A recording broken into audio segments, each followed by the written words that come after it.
తీపి రోజు రాదు రాదు రోజు ఎలాగ వెళ్ళిపోకుండా ఆపడం.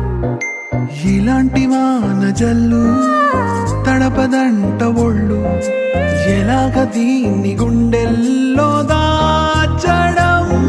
ఎప్పుడో లేనిది ఏకాంతం, ఎక్కడా లేని ఏదో ప్రశాంతం. మరి నాలోన నువ్వు, నీలోన నేను, మనకు మనమే సొంతం. జల జల జలపాతం నువ్వు, సెల సెల సెల ఏరుని నేను, సలసల నువ్వు తాకితే నన్ను పొంగే వరదైపోతా.